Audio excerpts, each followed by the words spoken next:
Thanks for coming out. Tonight we're going to be talking about the reliability of the New Testament. These are the books of the written in Greek about 2,000 years ago that is the basis of Christianity. Now, most of you that are here are interested in this topic, that's why you came, and I'm going to give you a lot of information.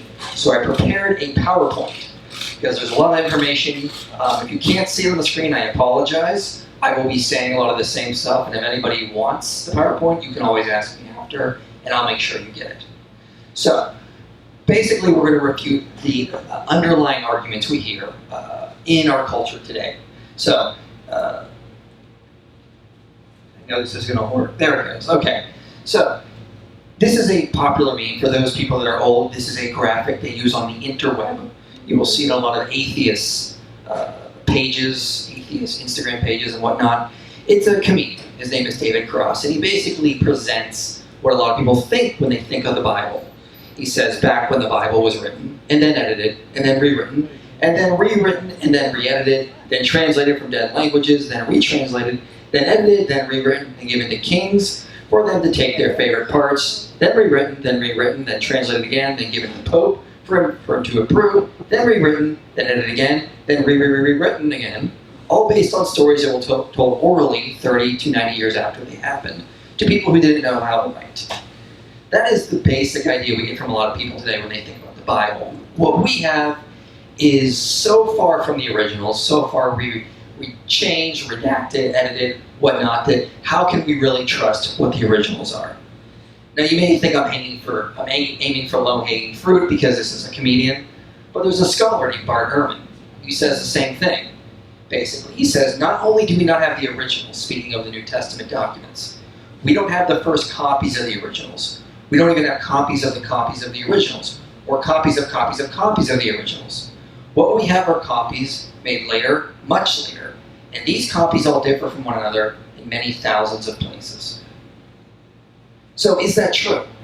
Do what we have is so far removed from the original that we cannot know what was in there, because so many changes have seeped in that we are lost, and whatever we have was sort of given to us by popes or bishops who wanted us to believe certain things. Well, that's what we're going to talk about. The first thing we need to talk about, though, is the copies themselves, because that is what we have. We need to admit we don't actually have the originals that the apostles wrote. All we have are copies. But it's a little bit more nuanced. So if you're going to start tracing back a manuscript tradition, you want a lot of copies. If all we had was one copy of the New Testament from like the 1600s, well, we're based on whatever he thought should be in there because he copied from something else. And whatever that copy is copied from prior to that, and so on. So we want a lot of copies of something. So how many do we have of the New Testament? Well, let's go look at that. We have over 5,800 Greek manuscripts. Now that's the original language of the New Testament. But that's not the end of it. We have over 10,000 Latin manuscripts. In other languages, this is like Coptic, Syriac, Ethiopian. We have between 5,000 and 10,000 manuscripts. Now this is important because if a scribe is going to insert a change somewhere in like Antioch, okay, he can put that into one of his manuscripts, and maybe 100 years someone will take that, translate it, but that mistake is in there. But it's not going to be in manuscripts we're going to get from Alexandria, or Rome, or in Ethiopia, or other places around the world. So scholars, because they have so many manuscripts, they're able to see where maybe a change slipped in, either a scribal error, someone trying to insert something, and we're able to look back and see when it happened, how it happened. And we're going to talk about more of some of these changes later. But before we get to that, let's also talk about how this compares to other ancient documents. Is the New Testament like one of the outliers? We don't have a lot. Well, as I said, we have over 20,000 New Testament manuscripts. That is the most of any collection of documents from the ancient world. The second would be the Iliad. How many do we have of that? Does anyone know how many copies of the Iliad we have? 15,000? 10,000? 1,757. So the New Testament dwarfs our second one, the Iliad. Coming in close, we've got 200 manuscripts of an ancient historian named Suetonius. Comparison, one of our most famous philosophers from the ancient world, Aristotle, we only have 49 manuscripts. So for Aristotle, we have to rely on late copies written about 1,000 years after, more than 1,000 years, and just hope no changes were inserted in the first millennium. The New Testament, that's a lot harder to do because you have so many copies. It's going to be so hard to insert a change into all of them. What king is going to be able to gather around all the New Testament manuscripts, delete them or burn them, and then insert what he wants into the new ones? Actually, that's a problem that happened for Islam. A couple generations after Muhammad, one of the caliphates gathered together all of the copies of the Quran or whatever he could find, burned them, because there were so many different types out there, and set one formal interpretation of one Quran for all Muslims. We don't have that problem. We don't have to rely on what this late ruler wanted the Quran to be. The New Testament was never under the control of one guy. It was spread out so much, it was very hard for anyone to control it. So, just because we have a lot, does that mean they're old? I mean, we want old manuscripts too, that it's going to go back to the original. Well, let's look at some of these. Some of the oldest we have, it would be something called P75. Now, P stands for papyrus. It contains a large selection of Luke and John, and it dates to the 3rd century. We also have P67, contains parts of Matthew, dates to around 200 AD. Then we also have P66, dates to around 200 AD. We have P46, contains parts of Romans, Hebrews, Ephesians, Galatians, Philippians, Colossians, 1 Thessalonians, 1st and 2nd Corinthians. Again, dates to around 200 AD. We also have P52. Now I want to talk about P52 for a second, because P52 is about the size of a business card. You can fit it in your wallet. About 120 years ago, a bunch of influential scholars wrote a series of papers proving the Gospel of John could not date to any earlier than 150 AD. It was basically established John could not have wrote it because it was written over 100 years after Jesus died. Well, around the 1920s or so, there was a guy digging around looking for some manuscripts and some old libraries and whatnot, and he found this little business card. He sent it to 4 different experts on papyrus. 3 of them independently dated it to 125 AD. One differed, said it should date to around 90 AD. This tiny business card overturned mountains of scholarship, proving the Gospel of John was too late, because it could not date to any later than 125 AD. So, no, we do have fragments though. So is that really that good? Well, let's look at some of our oldest complete ones. So there's something called Codex Sinaiticus, dates to around 330 to 360 AD. That's a complete New Testament, also contains Old Testament, some apocryphal writings as well. We also have Codex Vaticanus from around the same time. We're going to come back to this one. Remember Codex Vaticanus, there's something very important there we want to talk about. We also have Codex Alexandrianus, dates a little bit later than that, but these are complete New Testaments. But despite that, we have about 43% of the New Testament found in late 2nd to 3rd century fragments, like P90, P104, P66, P75, and whatnot. That is extremely well. Well, how do we know? Well, let's compare it to other ancient works. So as I mentioned, New Testament, about 20,000, Iliad, 1,700, Suetonius, 200. For the New Testament, the oldest complete is within 300 years of when the New Testament was written. Our oldest fragment, less than 70 years. How old do you think the oldest fragment, or distance from the Iliad when it was written, how old do you think would be the fragment and the complete copy? Any guesses on the complete copy? 1,000 years. Over 1,500 years. That's when our oldest copy of the Iliad dates to, something called Ventenus A. Recently we found some fragments of the Iliad on clay tablets in the Temple of Zeus, but it's still 500 to 800 years from the original, when the Iliad was actually written. Suetonius, we only have a complete copy, and it's around 800 years from when it was written. So, comparing the New Testament to other ancient works, you can see we not only have a lot of manuscripts, we have very old, very early manuscripts. if we can't trust the New Testament, we might as well go back into the Dark Ages, because all other ancient works, something to tell us about Caesar Augustus, Alexander the Great, all of these guys are come from very, very late manuscripts. If we can't trust the New Testament, we should throw out everything else. We'll immediately back to the Dark Ages on what happened in the ancient Greco-Roman world, because it all comes from manuscripts copied by Christian monks mostly, writing thousands of years after when these originals were written in a lot of places. So, who cares though, a skeptic might say.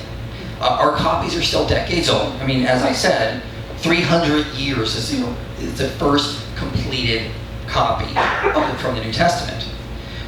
We don't have the originals, as Bart Ehrman noted. They're missing. So how can we know the New Testament is reliable? Maybe someone inserted a change within that 300 years. Maybe some of the fragments, maybe some of the parts of the New Testament that are not in the early fragments, changes were inserted in before those. I mean, 70 years is still a long time. Jesus died 33 AD, Gospel of John written at the latest at like 95 AD. Someone could have inserted a change between 95 AD and 125 AD. It's possible, right? Well, now we need to start getting into our understanding of the New Testament, what scholars look at when they get in there.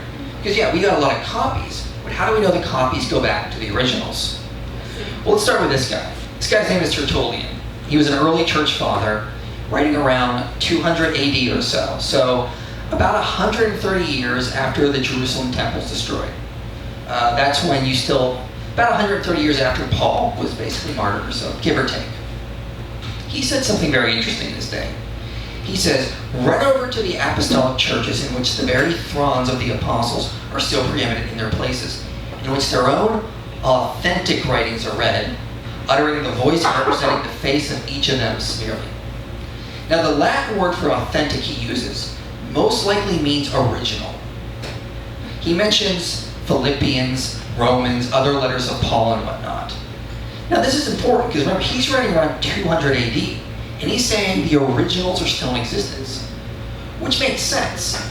It wasn't like a scribe in like 100 AD would like copy the Gospel of John and go, okay, well I made a copy, now I gotta throw this old one away. No, that's stupid. You're gonna keep the copies and the originals as long as possible. He says they were still in existence around 200 AD. Now, remember, we have fragments that date to around that time, 200 AD or so. So a lot of these fragments are very likely at least first or second generation copies from originals that would still have existed around that time. So it really puts these quotes in perspective. The comedian really doesn't know what he's talking about, and when the scholar Bart Ehrman says we only have copies of copies of copies of copies, well, he doesn't know that, and the evidence really doesn't suggest that. It suggests we probably have first, second generation copies in a lot of places. Maybe third generation might be earliest. But we don't have copies of copies of copies of copies of copies when it comes to the New Testament. We have very, very early stuff. We have fragments when the originals would still have been in existence. So, I mentioned Codex Vaticanus before, and I want to come back to this for a reason. I also mentioned P75. P75 is a fragment. It contains large portions of Luke and John. It's one of our most important earliest fragments. Now, here's the dates on these. P75 dates to around 200 to 300 AD. Codex Vaticanus probably about a century later. Now, Codex Vaticanus is the complete New Testament. P75, just large portions of Luke and John. Now, there was a scholar named C.L. Porter who was studying these different manuscripts. And one thing he noted based on the Greek, what he found was interesting is Codex Vaticanus and P75 are from the same family of manuscripts. They come from the same original sources. The same sources are giving us these two manuscripts. But Codex Vaticanus didn't copy P75, even though it's later. Porter argued that, based on linguistics and style in both, Codex Vaticanus is copying an earlier collection that P75 also used. So he's basically saying is they came from a source, but Codex Vaticanus had the source that P75 would have used. So they had very early copies that he would have been relying on, whoever the scribe was. Now, scholars Darrell Bach and Dan Wallace say in their book Dethroning Jesus, they say the combination of these two manuscripts in a particular reading must surely go back to the very beginning of the 2nd century. That's 100 AD. That would have been when the Apostle John would have basically died according to church tradition. 1 first generation Christians would have been old. Some of them still would have been remaining around this time. That means Codex Vaticanus is relying on manuscripts that would have been around when some early church members would have still have been alive. People that may have seen or heard Jesus, at least heard Peter and some of the apostles. In fact, there's an early church father named Papias of Hierapolis who says he's heard some of these early Christians and whatnot. So this idea we only have copies of copies of copies is probably not accurate. Codex Vaticanus is very likely a third, maybe even a second generation copy of the originals. And again, it's not even our earliest complete. Codex Sinaiticus is also slightly earlier than Codex Vaticanus. So we have a lot of early good resources we can rely on here. But of course there's an objection. The Greek New Testament, all of our manuscripts, has over 400,000 variants in it. 400,000. Okay, that's more variants than there are words in the entire New Testament. So how can we trust anything? Well, sometimes you may hear this number, it's around 400,000 variants, like it's a big deal. But you have to remember, this is variants in between the manuscripts we have now. This is not variants just in the New Testament. It's variants between the entire manuscript tradition. So as I said, we have over 5,800 copies of the Greek New Testament. Dan Wallace just does the math. That's basically one variant per 6.5 pages of 2.6 million pages of Greek New Testament manuscripts. It's really not that much when you think about it. It's just a couple variants every other page or so. Also, when we get into it, these variants are not a big deal. Dan Wallace notes 75% are just variants and spelling errors. Okay, early scribes, they couldn't spell any better than you can. They make spelling errors. The only difference is they didn't have spell check. So that was a problem for them. Sometimes they'd misspell a name. Another 15% are just grammatical differences. In Koine Greek, there are dozens of ways to say something like, Jesus loves Peter, or John followed Jesus. Because Greek is a much more complicated language. There's a lot more pronouns. So a lot of these times are just variations in Greek grammar. Again, not a big deal. Some of them are just from very late manuscripts. Like there's a late manuscript, I think it's in the 9th or the 10th century in Alexandria, where in the Gospel of John, John the Baptist says, "After me comes heir." Well, we know in John he meant to say, "After me comes another," referring to Jesus. But the difference in Greek between heir and another is like one letter. So we just know he made a simple error in this very late manuscript that again doesn't show up in all the other manuscripts we have. So it's not that big of a deal because we have so many manuscripts, it's very easy to compare when a mistake like that happens. Now, Dan Wallace estimates there's roughly about 1,000 variants that affect the meaning of the text. But a lot of these are not really that big deal. Like in Romans 5, there's a famous variant where some manuscripts say, "Let us have peace with God." Some say, "We now have peace with God." Anyone worried about their New Testament theology over that? Who's really worried that, do we have peace with God? Should we encourage them to say things like, "Let us have peace with God"? Yeah. Who knows the number of the beast in Revelation? What is it? 666. That is incorrect. Oh, dang. Early manuscripts indicate it might be 616. Now, is anyone really worried about the number of the beast? No, you're not. Scholars have basically estimated this as a gematria for either sun worship or the Emperor Nero. Basically an ancient Jewish practice where they would take the name and they calculate it via the letters by a certain number and whatnot. It's an interesting little formula. But 666 could be the mark of the beast in Greek, thinking a Greek gematria of either Nero or sun worship. 616 would be the mark of the beast if it was in Aramaic. So it means the same thing. It's not even a big deal. But these are the kind of variants we have. There are no textual variants that affect one single essential Christian doctrine. There's no variants that threaten the Trinity, the resurrection, the virgin birth. None of them do. They're simple little things. Now there are some big variants, like there's a section in John between like John 7:57 and John 8:11, that story of the woman caught in adultery. Now that was not in our earliest copies of John. It's a beautiful story, but it's not necessary for Christian theology. Anyone wants to know what we're looking at here? I have a list here. They're really not that big. So Hebrews 2:9. Some say so that by the grace of God he might taste death for everyone. Some say so that apart from God he might taste death for everyone. Again, wasn't God extending grace through the death of Christ for us? Or could be talking about how Christ died apart from God. Both can be found in other places in the New Testament. No New Testament doctrine hinges on whatever Hebrews 2:9 says. So, not a big deal. This is for a lot of the variants. Not anything that's really going to affect essential Christian doctrine. So it's not like this idea that, we don't know what the original apostles taught. We don't know what Jesus originally taught. That just simply isn't the case. We have a wide amount of manuscripts. We have very early manuscripts. And using them, studying the internal evidence, we can get back to the first century quite easily. So, but wasn't the gospel transmitted orally before it was written down? So you have like kids here, one says peas, goes to the next kid, it says bees, then knees, then cheese, and the last kid's confused because he reads fleas. Jesus died around 33 AD, the apostles carried the message. Paul didn't really start writing his letters till late 40s. The Gospels were probably not written till 60s at the earliest, 70s at the latest. That's when a lot of scholars think Mark was first written. Couldn't it have been changed? Someone could have delivered the gospel to Antioch, and then he could have told someone who went to Rome, and then someone in Rome could have transmitted it.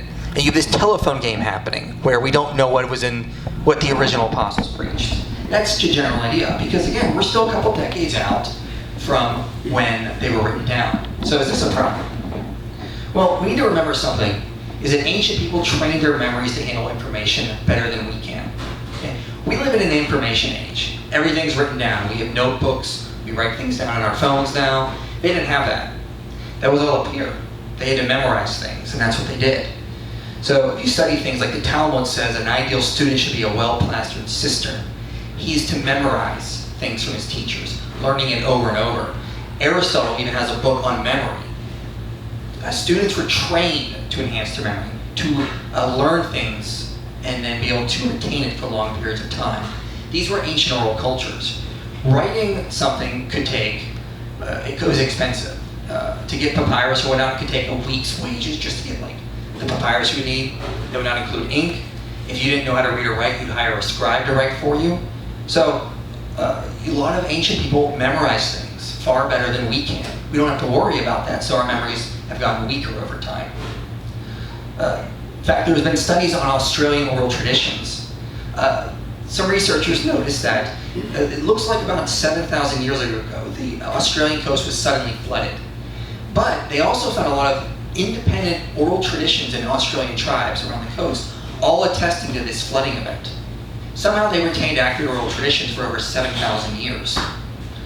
Now, that's an oral-based culture, a lot like the world that gave us the New Testament, and they were able to retain memories for such a long period of time. So, scholars like John Draper say, embedded oral forms and traditions allow people to remember astonishing amounts of material, while at the same time ensuring that the material is to some extent always fluid and adaptable.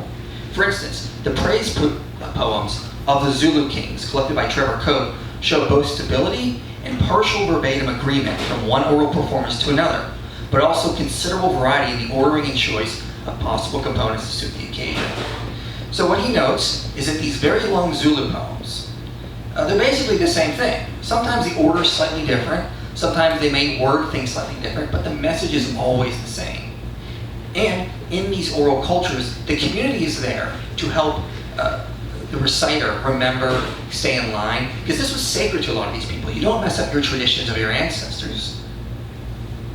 Concurring is someone named Mary Carruthers. She says, in the ancient world, a person without memory, if such a thing could be, would be a person without moral character, in a basic sense without humanity.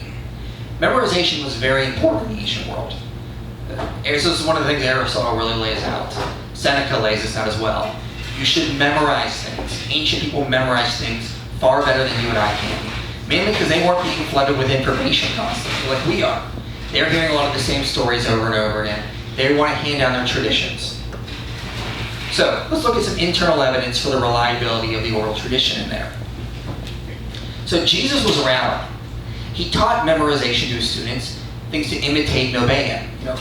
I'm giving you this teaching, this kind of thing. He's speaking as a Jewish rabbi of the day, giving certain teachings they were expected to memorize. Also, Jesus was considered divine by the early church. And Harold Reisenfeld says, "The words and deeds of Jesus are a holy word, comparable with that of the Old Testament. And handing down of this precious material is entrusted to special persons." Okay, the early church thought Jesus rose from the dead. Whether you agree with that or not, they would have considered that pretty special, and his words would have been very important. You don't want to mess up something from a divine agent.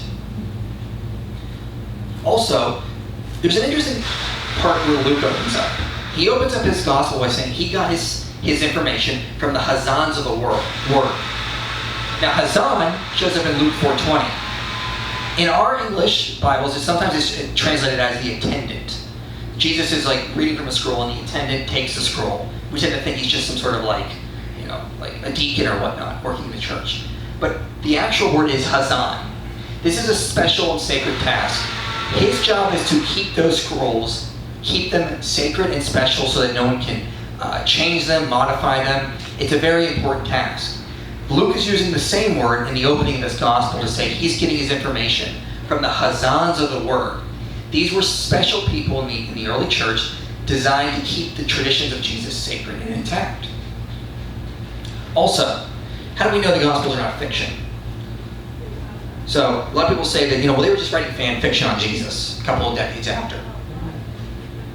Well, there's a scholar named Craig Keener. He wrote a book recently called Christobiography, and he's comparing the Gospels to other Greco-Roman biographies. One of the things he notes, there are no fictional biographies in the ancient world within the lifetime of the eyewitnesses of that person. So we have biographies or works about Paul or Seneca, but they're written centuries after they died. You didn't write a fictional account of somebody when eyewitnesses of them were still around and walking. There's a biography called Apollonius of Tyana, written by a guy called Philostratus. And it's about this Greek sage who allegedly did all these miracles. Sounds very similar to some things Jesus or Peter did at times. But we know this was written in the late 2nd century, and this is over 100 years after Apollonius would have lived. You're allowed to write fiction, basically, in the ancient world if you're writing long after this person existed. The Gospels are written within the lifetime of the eyewitnesses. You don't write fan fiction, or fiction in general, of an ancient historical person when there's still eyewitnesses walking around. This is why we don't see heretical Gospels, like the Gospel of Thomas, the Gospel of Mary, the Gospel of Judas, until very late 2nd century into the 3rd century. They're not going to write those when the disciples and apostles are still around to show that those are forgeries. You wait till they die out. So the Gospels do not fit when fictional accounts would have been written. My thing just died. Hold on. I'll just do this. So, moving on. Also within the New Testament, we have to remember, you probably already know a lot of the things Jesus said without thinking about it. How many of you can tell me what's written in 2 Corinthians chapter 3, verse 2? How many of you can tell me the parable of the Good Samaritan? Yeah. It's very easy to remember stories. Jesus taught in stories all the time. Why? It's easier to remember. He also used visuals and memorable images. Things like get the log out of your eye, or before you get the speck out of someone else's. You know that saying, go the extra mile for someone? That goes back to Jesus. He's the first one, or that's who it goes back to. He also used things like wordplay. So, at one point Jesus says, you strain out a gnat and swallow a camel. In Aramaic, those two words, camel and gnat, were very similar. So he was likely building on wordplay so his disciples would easily remember that kind of thing. Also, he did something that would be a tongue twister. He spoke in a parallelismus bombara.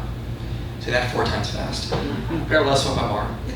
It's a rhythmic structure. It's sort of like analogous to da da da da da da da da da da da da.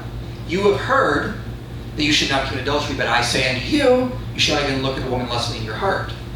That kind of structure. The Beatitudes are sort of written in that sort of structure. Why? Enhances memory. It's almost poetic. So, ancient Jewish rabbis did this on purpose so that their students would remember what they said. They spoke in a way that things would be easy to remember. That's why a lot of people can just know some of Jesus' sayings, his parables today, even if they don't read the Bible. Now imagine traveling around with that guy for 3 years, and then being a part of an early church where those were recited over and over again, do you really think you're going to forget that kind of stuff so easily? So, that's what we get with terms of artificial evidence. Parables and stories, visuals and memorable images, wordplay, parallels must have been borrowed. Ways that we can trust the oral tradition, things like that. Also, I want to point out something that I did not include in this presentation, but I think it's also important. The early church wrestled with problems. Do Gentiles need to be circumcised? Where's the proper place for speaking in tongues? What about eating, certain types of meat? Some scholars will say, well, the early church made up sayings of Jesus just to fit whatever they needed. But notice Jesus never answers some of these things. He never talks about the proper placement of speaking of tongues. He never talks about should Gentiles be circumcised or not. If the early church was just making up sayings of Jesus, why did they do that when they came to these problems? In Acts 15, for example, there's a big meeting for the church because they don't know what to do with all these Gentile converts. Do they need to become full Jews, be circumcised, and whatnot? No one in that meeting goes, well, I remember Jesus said at one point they had to be. They never made up sayings like that. Instead, they were honest with us. They left us a record saying we were wrestling with these problems because we didn't know what to do. They were not just making up sayings of Jesus on the fly.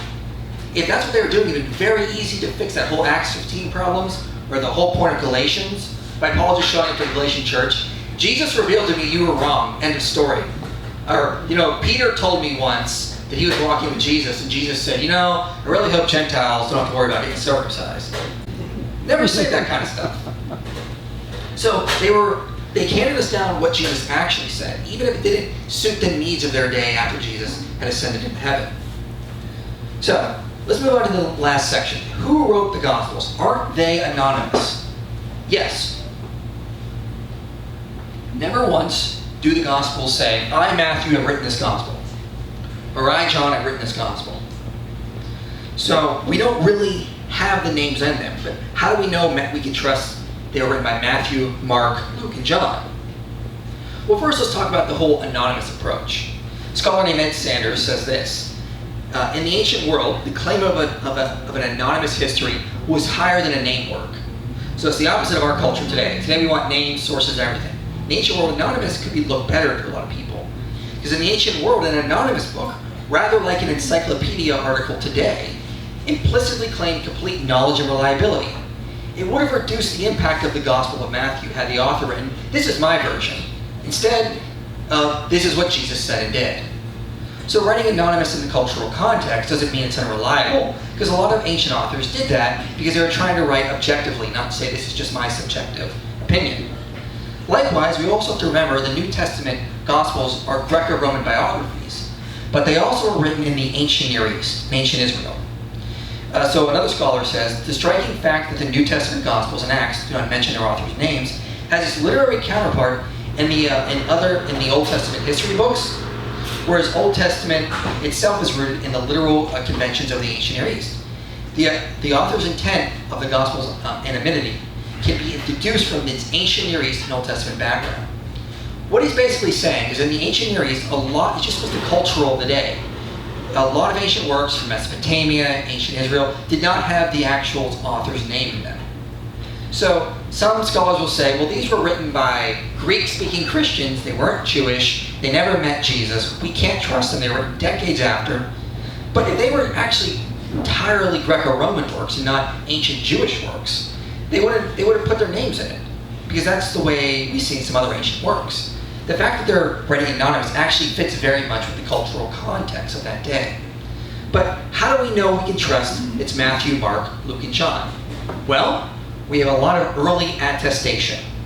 So, I mentioned Tertullian before. He says around 200 AD that the documents of the Gospels were written by the apostles, Matthew and John, and the apostolic men, Luke and Mark. So we have one guy telling us who they were. We also have someone called St. Irenaeus, writing around the same time as Tertullian. He says, Matthew wrote a gospel among the Jews in their own style. Mark, the disciple of Peter, handed to us the preaching of Peter. So Mark, now we have a little more information. Mark was a disciple of Peter, or interpreter, and he basically wrote down what Peter was preaching. Luke was a follower of Paul, and he set forth the gospel. And then John, the disciple of the Lord, put out a gospel while residing in Ephesus. So then we also have someone named Clement of Alexandria. Now he says the Gospels with the genealogies came first. That's Luke and Matthew. Then Mark was done by the request of Peter's preaching in Rome. So we have another confirmation that Mark was working for Peter, or a disciple of Peter, and he set forth what Peter was preaching in Rome. And John came last with the urging of friends. We have something called the Muratorium Fragment. Now the first page is missing, but it sort of ends maybe in a similar way talking about Mark. But on the third page it says, the second page it says, the third book of the Gospel is that according to Luke. Luke, the well-known physician. The fourth Gospel is that of John, one of the disciples, to his fellow disciples and bishops who had been urging him to write. We also have Papias of Hierapolis, writing around 100 AD. He says, he only mentions two Gospels, but he says Mark, who had been Peter's interpreter, wrote down carefully, but not in order, all that he had remembered of the Lord's sayings and doings. For he had not heard the Lord or been one of his followers, but later, as I said, one of Peter's. Papias also says Matthew wrote the Logia in the Hebrew dialect. And Logia is a word that appears in the book of Acts. It just kind of refers to Scripture. So we have 5 different sources attesting to the authorship of the Gospels. So I also want to show you on a map where they were. So up in France, there's Irenaeus. The Muratorium Fragment is down there in Rome. North Africa on the tip, in where the Carthage is, that's Tertullian. Papias is over there in modern-day Turkey. And Clement of Alexandria is down there in Egypt. Where did they have their secret meetings to corroborate this account? Did they meet on, Crete or something? I don't know, maybe Sicily? If you had this for any other ancient work, this would be a gold mine.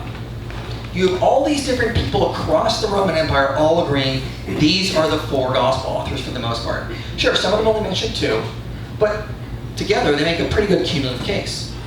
So I also want to highlight something. How do we know they were not all just getting their information from the same source? Because they don't all agree on every little detail. Some people stress because Clement of Alexandria will say that Matthew and Luke came first. The Muratorium Fragment says Luke was 3rd, John was 4th. Irenaeus says maybe it was Matthew, Mark, Luke, and John. Scholars today think Mark was written first. But they all don't agree on who came first. So they all weren't just copying each other, all getting their stuff from the same guy.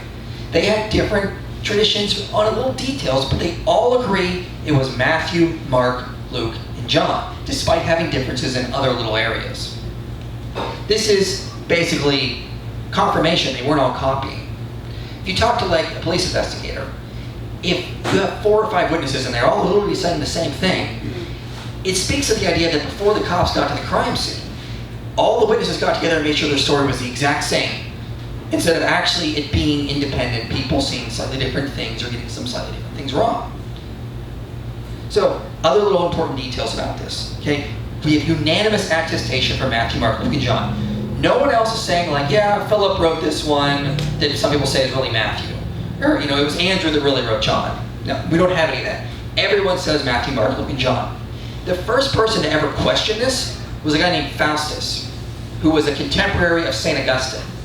That's in the 400s. Before this, no one was really questioning this. Everyone knew it was Matthew, Mark, Luke, and John.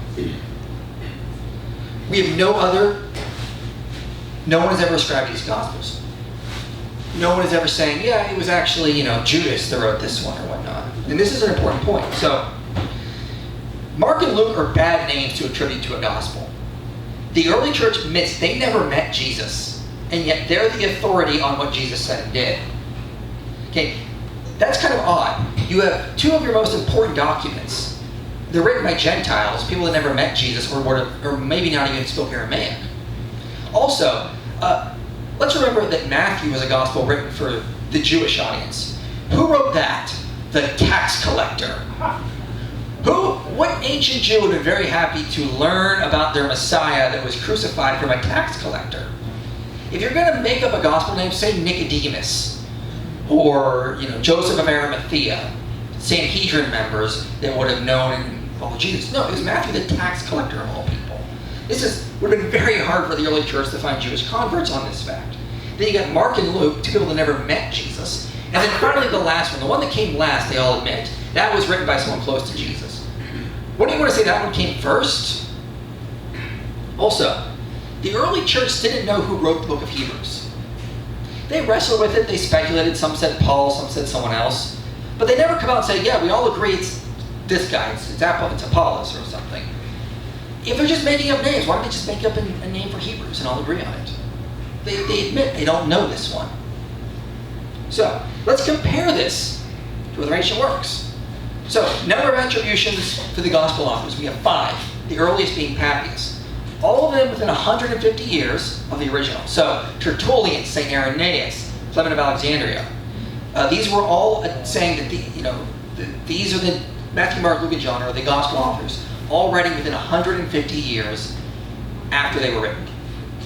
Papias being 50 years, less than 50 years, because he was writing around 100 AD. So what about the Annals of Tacitus? This is a very important ancient work. Tacitus was an early Roman historian writing about a little bit after 100 AD. Very important, probably one of the most reliable ancient historians. Well, we have one people attesting that he wrote the work called the Annals, and it's St. Jerome, writing over 300 years after Tacitus existed. Thucydides, 1. Polybius says he wrote his works 200 years from the original. So again, doesn't really compare. We have 5 within 150 years, yet we're told we can't trust the gospel authors are Matthew, Mark, Luke, and John. Again, when you compare it to other ancient works, it really doesn't even add up. The Gospels have way more manuscripts, much earlier, much more external evidence attesting to things like the Gospel authors. So summary. We have an abundance of New Testament manuscripts. We have several early New Testament manuscripts. We have good evidence to suggest we have first and second generation copies, maybe third generation copies. No textual variant affects essential Christian doctrines. So it's not like the Trinity was invented at something like the Council of Nicaea, inserted into the text, and then, what doesn't go back to the original church apostles and whatnot. We can see Trinitarian type language in earlier fragments before something like the Council of Nicaea. We have good evidence to trust the oral transmission of the Gospels, internal evidence and understanding the cultural context of that day. We have good evidence and reasons to support the 4 traditional names of the Gospels.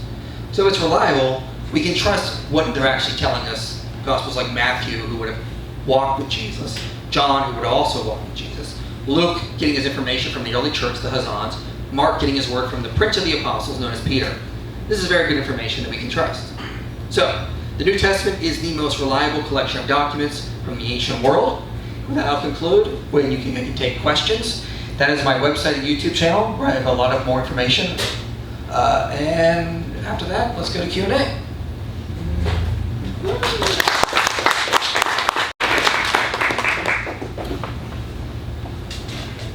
No, not all at once. Yeah, go ahead. So, Michael, in the opening verses of Acts, it talks about a dedication to Theophilus. We were taught a tongue twister, Theophilus, the Thistle Sifter. But I believe this was ascribed to Luke, but it refers back to the former account I made. Does that give some credibility to the book of Luke being written by Luke? What it does is it gives credence that this is the same author for Luke and Acts. Now, when it comes to Luke and Acts, how do we know that would have been Luke, the companion of Paul? Well, there was a scholar named Colin Hemmer. He went through the end of the book of Acts, and he confirmed there's 80 facts in the end of the book of Luke when he's traveling around with Paul on the mission trip that he just gets right just by accident. Things like borders of certain towns and countries. He knows in one town you call the head a clerk, and in another town you call it a magistrate. He knows certain features of certain cities Paul is traveling through that you would only know if you've gone there. He gets local dialects right, local disputes right, local people that we find in these towns that we have found attestation to in certain places. So he gets 80 facts absolutely correct, minor details that a forger would have overlooked and not have cared about. So I mentioned earlier the tale about Philostratus' life of Apollonius of Tyana. Apollonius was apparently a sage, and he was going around. At one point he goes and he talks to kings in Babylon. There weren't any kings in Babylon in the first century. Okay, Apollonius gets this, or Philostratus gets this wrong. Luke is getting little things like he knows that in one town you call it a clerk, and in another town you call it a magistrate, and whatnot. Little details like that. So it really does support the overall reliability of Luke and Acts. Whoever was writing it was a companion of Paul, would have been on these mission trips, seen the things, heard the things he said, and he would have had access to the early church for writing down his first gospel. Yeah. He's going to give you a mic. You got to speak into the mic. Okay. Early on, you mentioned that variants,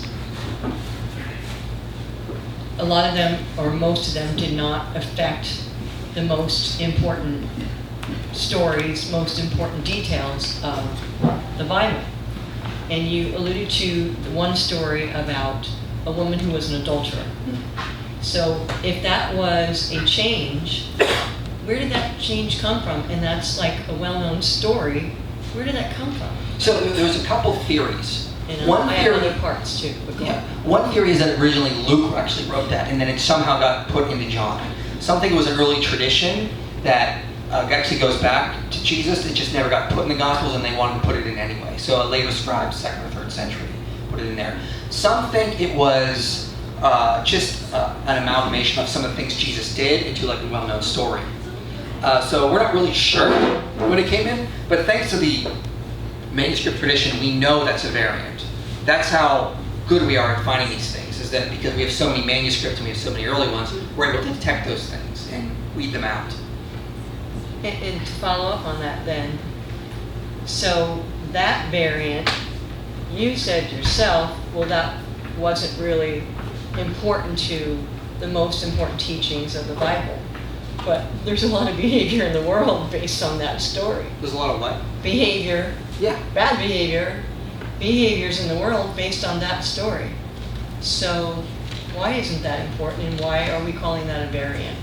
So we call it a variant because it doesn't show up in our earliest manuscripts of John. It's something missing in there. So we want to know what was most likely originally written. And so that's why we're able to look for those things and find them quite easily. Now, sure, there's a lot of behavior based on that story, but you can see the goodness of Christ doing similar things in other stories as well. Like, he gives things like the parable of the Good Samaritan. He talks about, he heals the sick. He heals the woman with the issue of blood, then raises Jairus' daughter. He invites a lot of women disciples, like Luke chapter 8 mentions a whole list of women disciples he has and whatnot. So sure, it'd be great if we could know that was actually took place. It's just one of those casualties of history. It's just the way it is, and I want to try to be as accurate as I can with this information and not try to sugarcoat it. Another question, if you don't mind, quite unrelated but yet related. Are you aware of and have you seen the new series called The Chosen? Anyone? I've seen the ads, but I've not actually seen it. It's pretty amazing. I'm really enjoying watching it. I just thought what your opinion of that might be. No, sorry, I've not seen that. Okay. Well, thank you for being here. Thank you. Don't be shy. Any questions you have. And it doesn't necessarily have to be New Testament. It can even be from science, philosophy. You give them a challenge. Hello, I was wondering if there are any ancient texts that were written in Hebrew, or because Rome had control of them at the time, if everything was written in the Latin. So, New Testament documents are very unlikely written in Hebrew. Now, there's some theories that maybe Matthew was originally written in Hebrew or Aramaic, and then someone did a dynamic equivalent translation of it in Greek. The dynamic equivalent is like the NIV. You're going to translate things not really like it's word for word. You're trying to translate the message as most as possible, so you're going to make some variations in there. When Papias says Matthew wrote Iliad, he mentions it was written in the Hebrew dialect. Now, we don't know that was Hebrew or that was Aramaic. A lot of scholars aren't convinced. They think that Matthew was actually originally written in Greek. But Matthew could have written in Hebrew, and then someone, like, there's a scholar named Richard Bauckham who thinks Matthew, I think, wrote in Aramaic, and then it was originally, someone did a dynamic equivalence translation in Greek later. Now that's possible. But most New Testament documents were not written in Hebrew. Greek was the main language of the day. That's what most people spoke.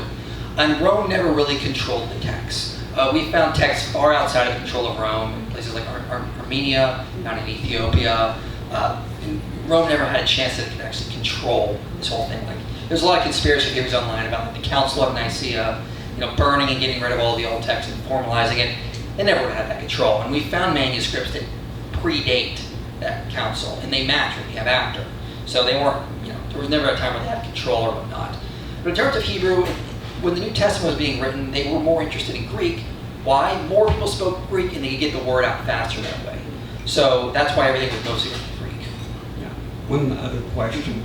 Did any of the Dead Sea Scrolls have any manuscripts of the New Testament? As far as we can tell at this point, no. There's, I think, one scholar in Spain who thinks there's a couple of allusions, but he is like the only one. The Dead Sea Scrolls were written by this, I don't know, it's a good comparison, like the Amish of the day. They were called the Essenes. They thought everyone at the temple was corrupt. They went out and lived in the desert, and that's why we have all their stuff, because they kept it in caves. It was sort of hidden away for several centuries. And they had some interesting religious ideas and whatnot, but they were a little different than what Jesus and John the Baptist were doing. They were not on the same necessary wavelength. I mean, there's some overlap. You can see some overlap for sure. But no, most of what we find in the Dead Sea Scrolls is going to be Old Testament, Apocrypha writings like Book of Jubilees, Book of Enoch, some of their own writings and whatnot. So no, we don't have any New Testament in there because that wasn't a Christian community. Thanks, Bill. Yes. Which translation do you think is the closest translation out there today? The Greek. It's hard to say, honestly. So a lot of times translators have to make compromises with publishers. It's unfortunate. So take John 3:16, for God so loved the world, his one and only Son. In the King James, it reads, for God so loved the world, he says only begotten Son.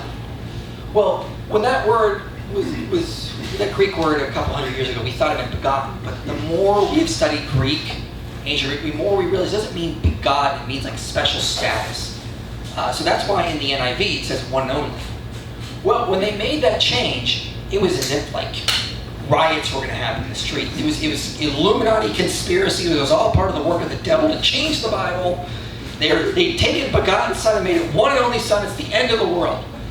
It scared some publishers, and so they don't really want to change a lot of stuff that we have come to accept as in the English. I can talk about some things I have with Genesis, for example, but that's a whole other story. I use ESV and ASB kind of thing. When it comes to Old Testament, Robert Alter, he's a Hebrew scholar. He spent like 20 years. He just put out a big translation commentary. It's pretty good. NET is pretty good. ISB is good in some places, but sometimes I have problems with it. ISV. Go read Genesis 3 in the ISV. You're not going to see the word serpent. You'll see something different. I'm not going to tell you what it is, though. So ISV, go read it. Genesis 3, you'll see something a little bit more interesting.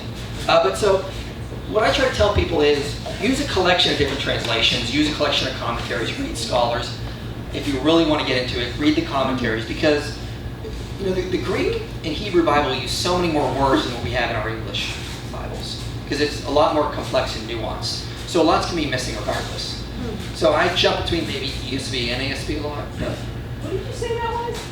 The ISV? ISV, International Standard Version. It's not in?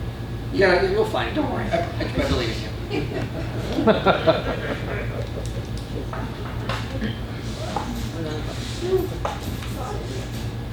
Got some people over here. Great. How does the Book of Mormon factor into your research? Oh, it's silly. So the Book of Mormon is riddled with problems beyond belief at this point. So my dad actually gave me a book a while ago to read. It talked about this guy who was traveling around giving stories across America, and at one point he talked to Mormon apologists and archaeologists working in Mesoamerica. And the archaeologists down there are really frustrated because they keep getting Mormons show up on their archaeological sites offering to help with metal detectors, disturbing archaeological sites because they're looking for things to confirm the Book of Mormon, and they keep running into problems. So like the Book of Mormon mentions horses in Mesoamerica. And some Mormon apologists will say things like, well, those were actually tapirs. They were referring to tapirs, which is even funnier because the Book of Mormon mentions the ancient Jews were riding horses into battle. So you have to picture Jews in Mesoamerica 3,000 years ago riding tapirs into battle, which we can't even do because tapirs are not an animal we can really, domesticate in that way. I think they're probably at best 3 feet at the shoulder that tapers. Yeah, so the problem with the Book of Mormon is mostly going to be external and internal evidence. There's no internal evidence that would suggest it goes back to ancient Judea from the time of the exile, which would be about 2,500 years ago. The problem is the seafaring technology was not even that good back then. We couldn't get across oceans. People in, like, for example, Tasmania could not even get to Australia with their seafaring technology. At that time, you hugged the coast with your boats. You couldn't sail across an ocean. That didn't come until the Spanish Empire, the Portuguese Empire. We just hadn't invented this sort of technology. So no one was able to cross these vast oceans. The Scandinavians got to America by hugging the coast, going from like Iceland to Greenland to Canada to get down there. This idea that ancient Jews somehow made it from Judea all the way to Mesoamerica and they built cities we can't find, it's absurd. The internal evidence doesn't suggest any relation to ancient Hebrew. It suggests more understanding of the Chaldean Hebrew alphabet, which the Jews didn't even get until they were in their Babylonian exile. So ancient Jews before Babylonian exile wrote in Paleo-Hebrew. That's a little different than Chaldean Hebrew, which is what we have now in current Hebrew. It's written with Chaldean letters. So that's a problem there because it's more affinity with that. And it just mentions things we know are false. They didn't have metal work in the Americas. They couldn't make swords. Book of Mormons mentioned they were able to make swords. They were riding horses. Mentions all sorts of things we just know are just not true.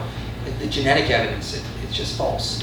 One of the biggest problems with the Book of Mormon is the Book of Abraham. Joseph Smith claims he got an Egyptian scroll, and he translated it, and he claims this is a Book of Abraham, a lost Book of Abraham.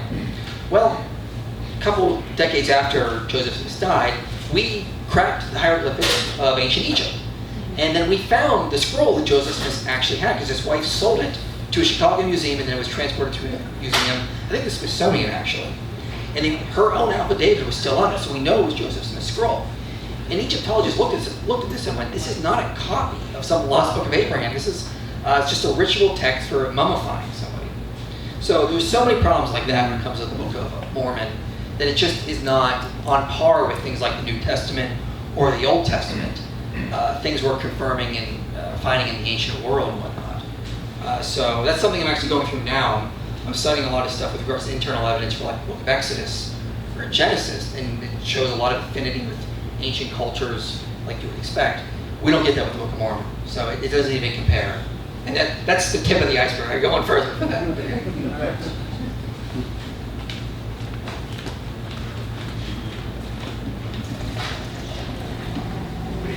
Thanks for coming out.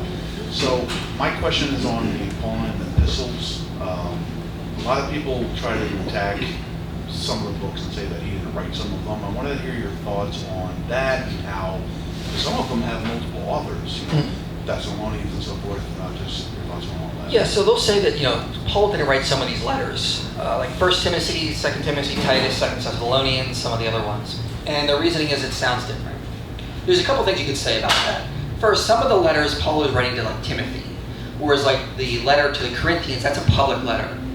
Ancient Greek, you would not read like we read today. No one would write a book in quiet. There were no spaces. These were things to be read out loud. You'd have to sound it out to know what it was saying.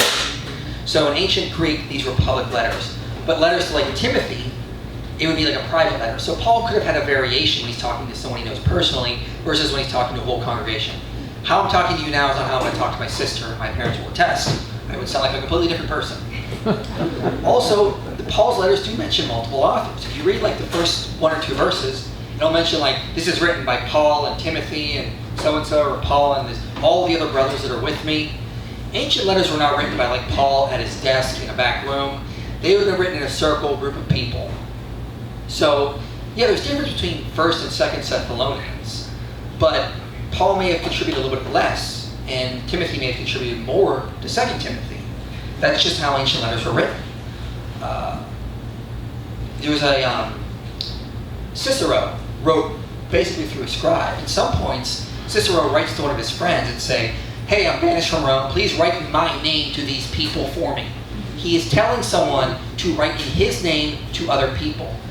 So Paul could have been in prison. Christians could come in to see him. He could have been like, all right, I need you to send a letter to Timothy. Here's what I need you to say. Spend a half hour with him going over details. They could have went away and read it on Paul's behalf.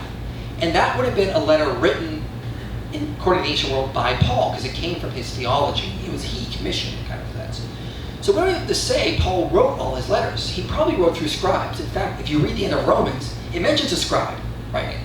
Paul is writing through a scribe. At one point, Paul says, "See these big letters I write with." I forget which letter it is. But we actually have found ancient letters where it was written, the main bulk of the letter was written by one hand. And at the end, there's a section written by a different hand in much bigger letters. Scholars will say this is basically the author signing off on the end, but writing through a scribe for the whole bulk. So you can picture Paul walking around a room, there's a scribe in the middle, he's talking with people, okay, write that down, okay, now I like that, put that in there kind of attitude kind of thing. And then at the end he writes, see the big letters I writing kind of thing. But scribes could also contribute a lot. They could reformat things. Paul, I don't think you should say it that way, let me use this other verb. That will help you. I get what you're getting at, I know I'm getting your thoughts out, I'll write it out for you kind of thing. These were community efforts. This wasn't Paul writing by himself like we do today. So, sure, there's a lot of variation in Paul's letters because they were written by the community, and sometimes Paul was probably in prison, and he's like, I can't be there with you, but you're going to be with me for an hour, I'm going to tell you what I want to say, and then I want you to go and write it. That could have happened for something like 2 Thessalonians, could have happened for letter of Titus, whatnot. It's not a big deal. I have a video up on my channel, it's called Who Wrote the Bible? Cultural Context of the Biblical World. I go into that in a lot more detail, you have a lot more sources, you can use that. Hi, my question is, what is the largest manuscript collection for the New Testament in Syriac? That's a good question, I'm not sure. A lot of them are late. I'm not really entirely sure. That'd be something you could probably look up though. But Syriac, a lot of those don't go back as far as we'd like. The Greek ones seem to be kept a little bit more sacred, especially by the early church. So I don't think, I would have to look it up. I don't know off the top of my head. Sorry.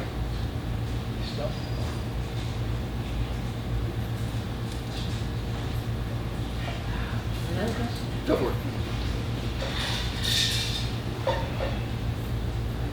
So Michael, during your studies and education, did you have the chance, great opportunity of going to Europe and other lands to do your research and look at manuscripts? No, luckily today we have the internet, so I can just do everything online now. So, no, I've never been to Europe. I've been to China once, but that was it. They don't have any manuscripts there. I wouldn't think so. Yeah. Well, that's too bad. But, your research sounds fabulous, what you already acquired. Yeah, a lot of those are offline, but I mean, Dan Wallace, for example, are making photocopies of all the manuscripts, just putting them online. So anyone can go study and look at them now. They're actually making these photocopies of all these ancient manuscripts. Dead Sea Scrolls, early New Testament manuscripts. There's a whole collection online anyone can go look at.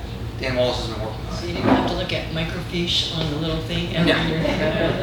Those of us who are that No, old. that's not my Well, field. I did at the U of A. I know that very well. The system, 7th floor of the U of A library.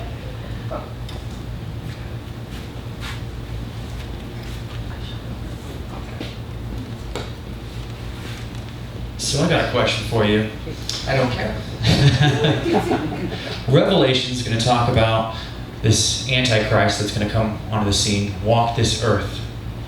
My question, is it possible CERN could open up a door and bring forth the Antichrist here on earth? Who? Syria? CERN, C-E-R-N. Oh, CERN. Yes, sir. I don't know. Because I don't live in the future yet. So CERN, you're talking about the big Large Hadron Hadron Collider. Collider. Yes, sir. That would be something out of like a sci-fi thing. I don't know, because that's something that only God would know, not us, if that's what's going to happen. I personally am what you would call a post-millennialist.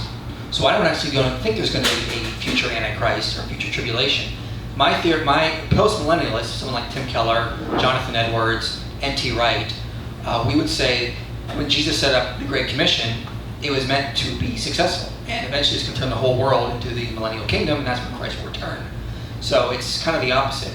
When we read Revelations, we read it as like an idealistic account, kind of 70 AD, when Titus marched into Jerusalem, destroyed the temple, and then he set up on the Temple Mount, and his soldiers sacrificed to him as a god or a divine being, sort of like what we read in all of Discourse or Revelation. So I have probably a different interpretation than you, though.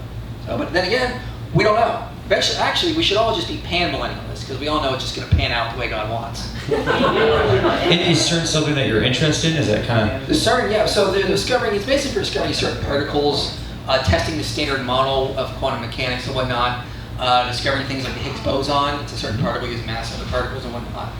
That's basically what they're looking at. They're trying to figure out clues to the early stages of the universe. They're trying to use data to hopefully maybe find a theory of quantum gravity. Because in physics we have these two things. We have general relativity and quantum mechanics, and they don't talk to each other. General relativity describes very large objects, like planets and space temperature. Quantum mechanics describes very small objects.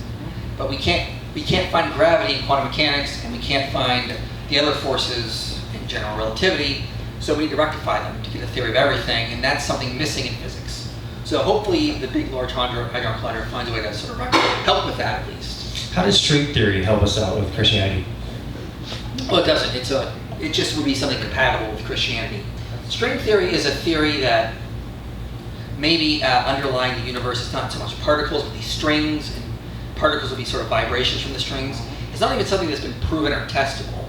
It has some problems with it. Hasn't even been fully worked out. It doesn't map onto our universe accurately. If anything, it would just sort of correlate with the idea that the universe is some sort of emergent phenomena, correlating, not proving, but correlating with the idea that maybe the universe is made from the things that are not seen.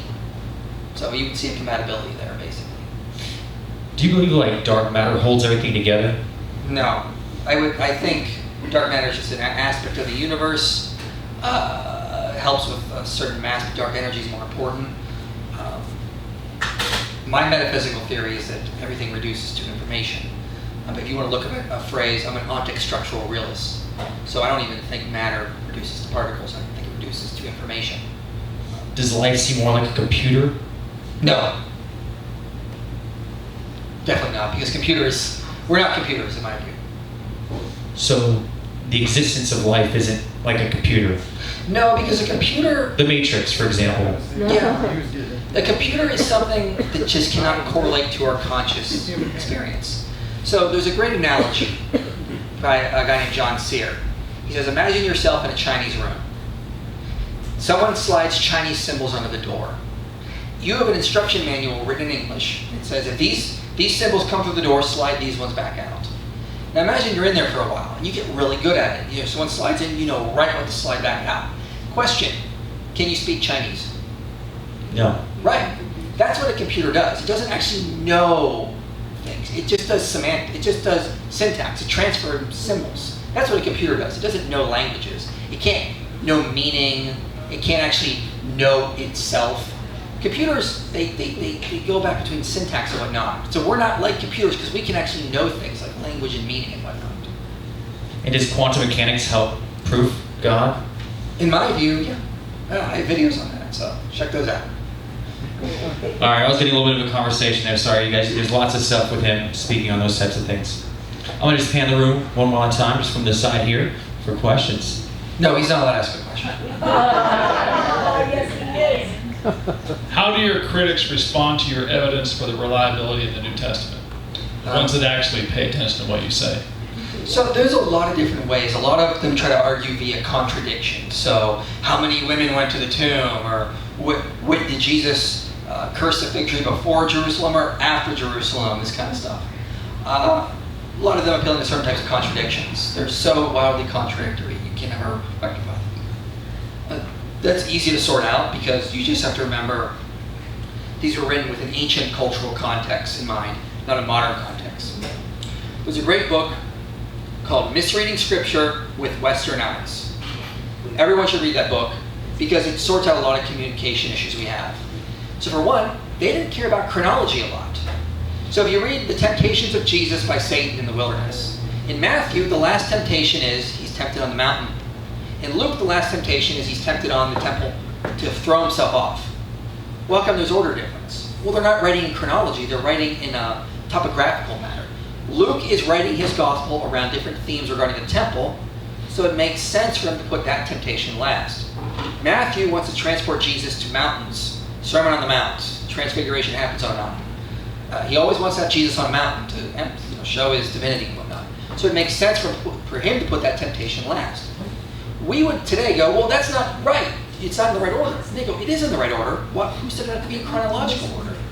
So when I hear contradictions like, which came first? Did Jesus do this or do that? I just want to, throw my hands up and go, did Caesar, when Caesar was stabbed on the Ides of March, did he get stabbed by a stylist or did he grab someone's arm? Did Brutus stand over him or did he also stab him in the groin? Did Brutus say something or did he not say something? Because if you read the accounts, there are so many contradictions between Caesar's assassination and the different authors that give it to us. Like, for example, when in around 60 to 70 AD, Nero burned Rome. Tacitus says he was miles away in some sort of retreat somewhere else. Suetonius tells us he was fiddling on a roof. And Cassius Dio says he was in his palace in Rome. Just because they can't get that detail right, that doesn't mean Rome did not burn. So I don't really worry about a lot of contradictions because in the ancient cultural context, that would not have been a big deal. So a lot of times those objections are presupposing that the gospel need to be written with our cultural context in mind. And I don't stand for that. On my channel, though, I do have a series going through these alleged contradictions. And I'm up to like 26 or 7 now, right now. Reading scripture with Western eyes. It is very good. In every chapter, you will learn something new. There's a great chapter on the affair with David and Bathsheba, how we have been misunderstanding it for so many years. Uriah knew exactly what he was doing. He knew very well about the affair the whole time. That's a question. Have you read the other one, Misreading Scripture with Individual Eyes? No. That looks good. That might be a newer one I've not That's seen. him. Yeah, it's him. It's probably the same author that came out Yeah, with it is. follow-up, yeah. The back corner there.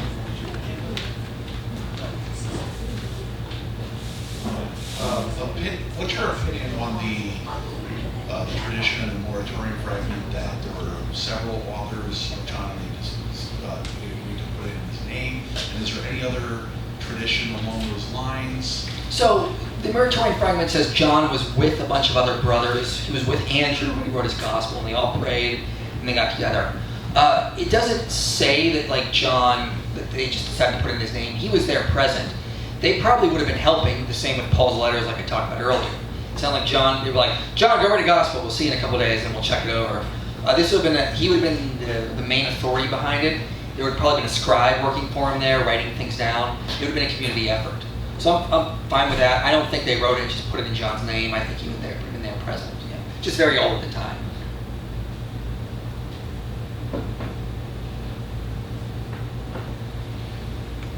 You all seem really interested in the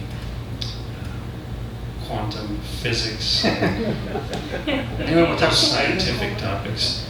Would anybody like to hear more about that sometime? Yeah, because I geek out on this stuff. I will say that stuff can get very complicated. That's why I have videos on it where I have graphs and I can show you everything. And I could probably talk a little about the philosophy of it.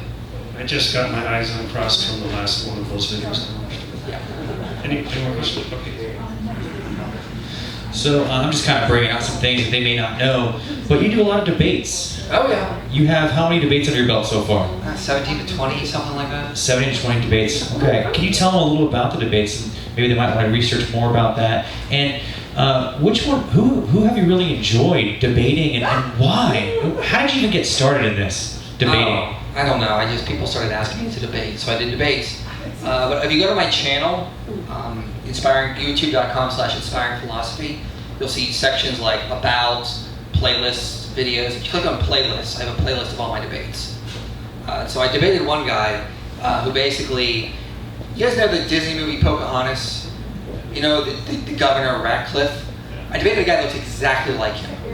I'm not even making up, long black hair, everything, just without the bows. His name is Aaron Raw, and we debated, is Christianity dangerous? And I went to the debate with a stack of peer-reviewed studies, like probably about that thick, that I quoted from, that showed that Christianity, specifically through intrinsic religiosity, was extremely beneficial. And of course he had no reply to a lot of the stuff I said. It went up, and by the end he was basically screaming into the mic, like you ain't got it, I win! Like screaming, I win, into the mic. Which was I will cherish that forever. And I tried to give him a book and all the papers, and he wouldn't take them. So that was fun. I debated another guy called Matt Dillahunty on the same topic before that a couple years, and he was funny story is he was complaining about how it's not fair that in some areas there's only Christian or Catholic hospitals because then they have to be forced the gospel on them. And I'm like, well, maybe if you atheists actually went out and started building hospitals, us Christians would have to go into regions where there aren't hospitals and build them for them. This is on you. He didn't like that very much. I've had a lot of fun debates. Yeah, I don't know. A lot of fun. Those are some of my favorite ones I remember, though.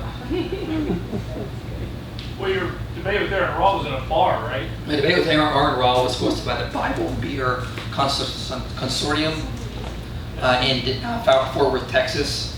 So they go around and they do public debates and lectures in bars to lure in skeptics and non-believers and whatnot. So that was fun. I got to. They're like, you should have a beer before, and I'm like, no, I got an old tummy. It will start burping a lot, so I couldn't do that. So I have another question, Michael.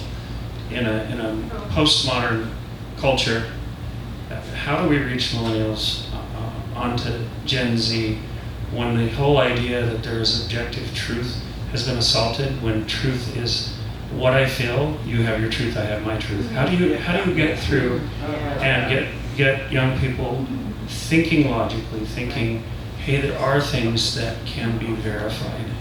Yeah, anyone who says that is an idiot. There is no such thing as your truth and my truth.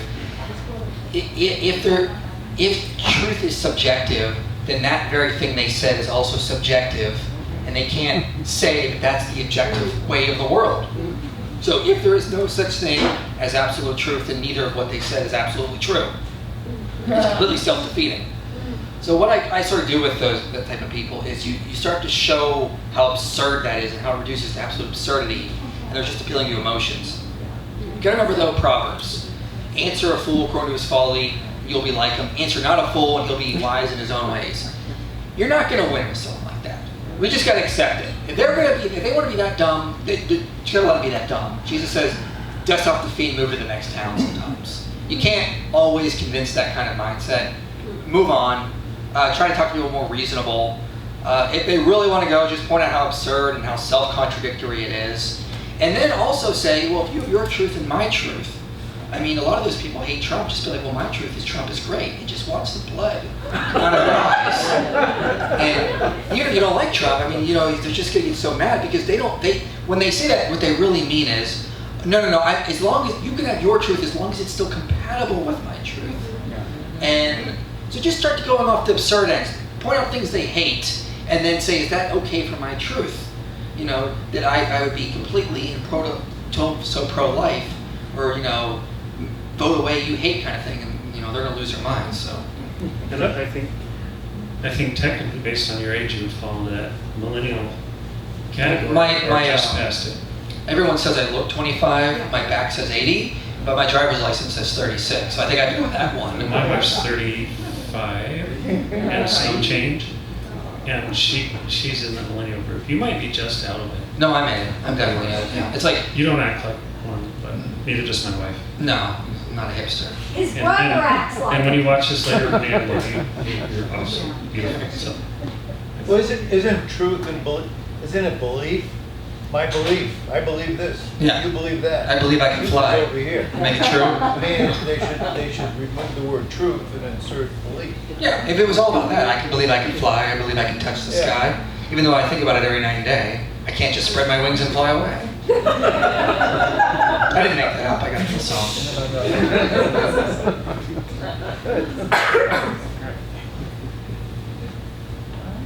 All right, I'm leaving. Bye.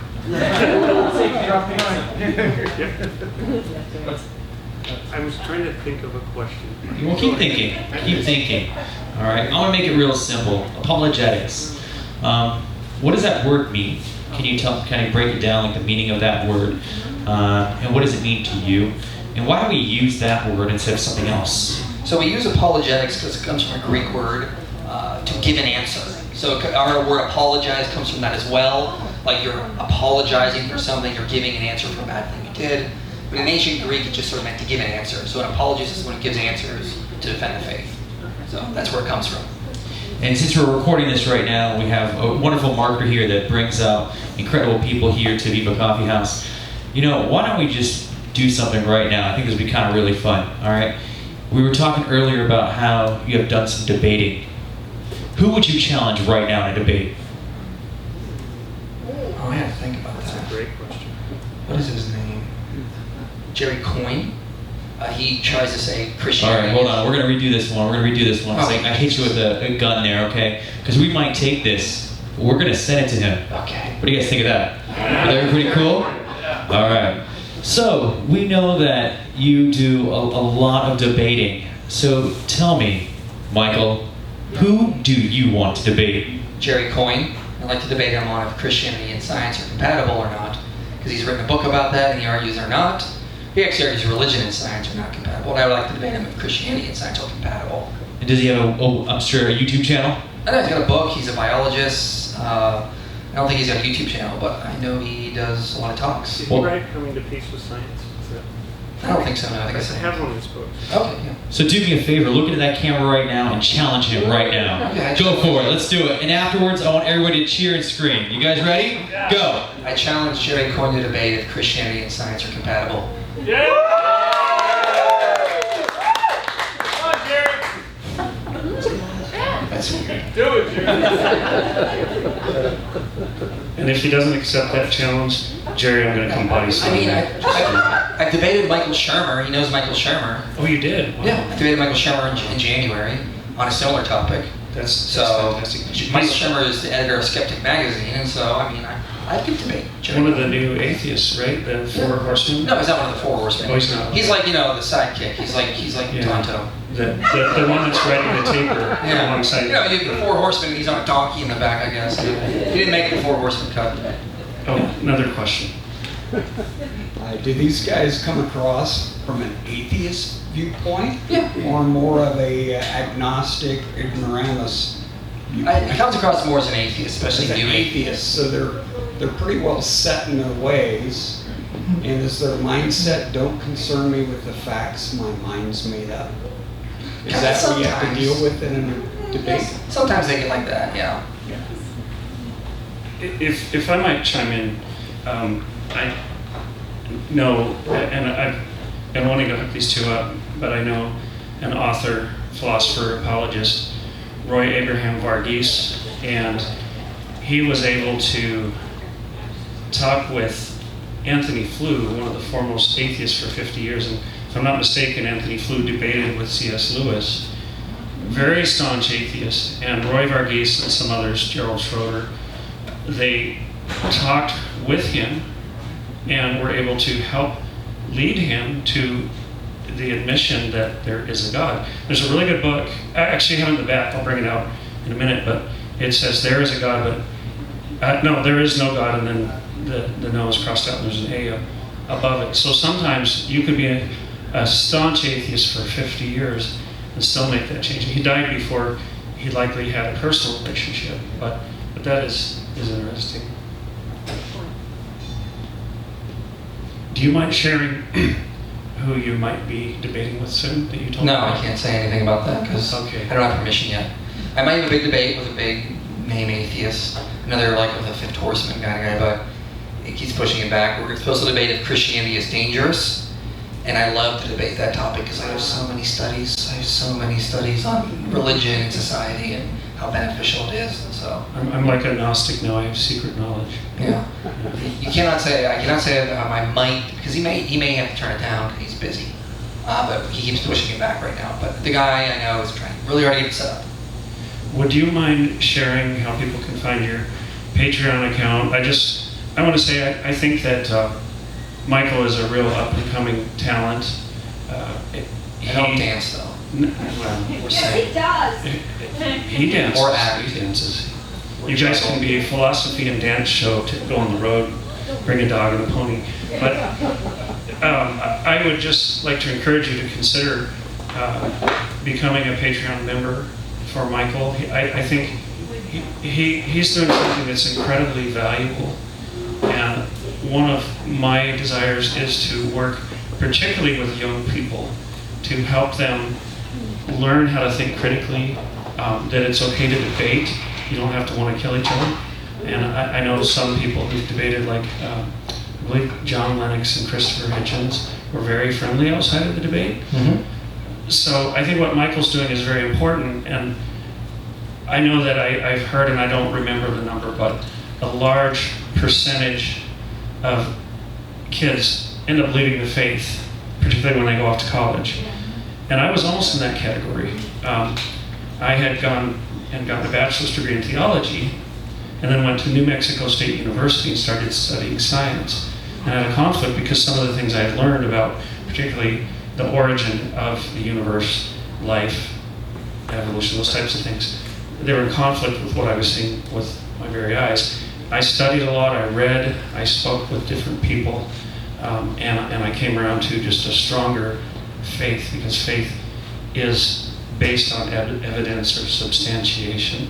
If anyone wants to know, I have videos on my channel showing how Genesis and evolution are compatible. Yeah, they're brilliant. So, they're brilliant. It's not, I actually just argue that they're compatible. Don't worry about it. Move on. Yeah, those are very, very good, and I think that's a topic I want to approach later. It's a touchy topic, but what I'm getting at is that I've debated it too. That's always fun. yeah, the number one answer young people have given for leaving the faith is the church doesn't have answers, and sometimes within the Christian world there are things that we think we have answers to, but we need to refresh our knowledge, and we need to be growing in grace and truth, right? And we have to be open to new ideas, new possibilities. And I had to do that because my thinking was pretty rigid. And I became an agnostic, and I said, I want to follow the evidence where it leads. And if I find out that what I was taught growing up was a fable, it's going to be really difficult, emotionally difficult, but I will be an atheist because I don't want to live a lie. Fortunately, I was able to really study and pursue, debate with some friends, and came out of that stronger than ever. But what Michael's doing is very important. Sometimes it's lost in the Christian push for evangelism and programs and youth groups. We need people who can provide these deep answers. And I don't think I hold a candle to Michael in the knowledge that he has. But because of my studies, I've been able to answer my teenage sons. I wrote a book for my sons that I'm working on getting published. But what he's doing is very important. And there's an old joke, and I hoped Michael wasn't offended when I said this to him, and maybe I'll offend him twice, but do you know the difference between a philosopher and a large pizza? A large pizza can feed a family of 5. So. I think Michael's doing great for himself, and I think he's got great things ahead. But it is a difficult road to hoe. I know he's worked very, very hard to get where he is, to build his following. So please, share what Michael's doing, share your experience here. We all feel the pinch economically if inflation's coming and things, but consider that. I'm doing a pitch for him, and he's only paying me $100 to make the pitch. So. No, I'm just kidding. But actually, I want to say, I wanted to pay Michael. I believe in, I said you're not allowed. What? I said you're not allowed to pay him. He did. He said I'm not allowed to pay him. But I did want to present a little gift. There's a ticket to be an honored guest at the Dinesh D'Souza Coffee. Hey, with Dinesh. Your mother's birthday's coming up. Oh, mother's birthday's coming up. You'll get a macaroni drawing like you do every year since it was same thing. You're not got a unicorn yet. He doesn't dance and he doesn't do art unless it involves macaroni. A gift certificate to Viva, Red Dead Coffee. Happy Father's Day tomorrow. Yeah, and an interesting story.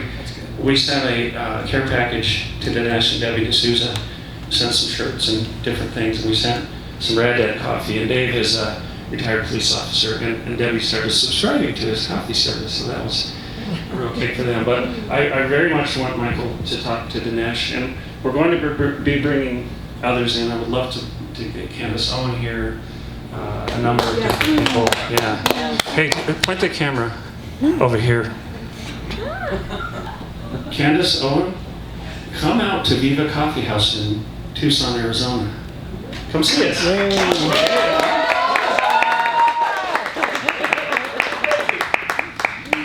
She's just a remarkable human being, absolutely Fantastic. Who would, I don't want to put Michael on the spot, but I'm going to do it anyway. Who would like to see more from Michael on other topics?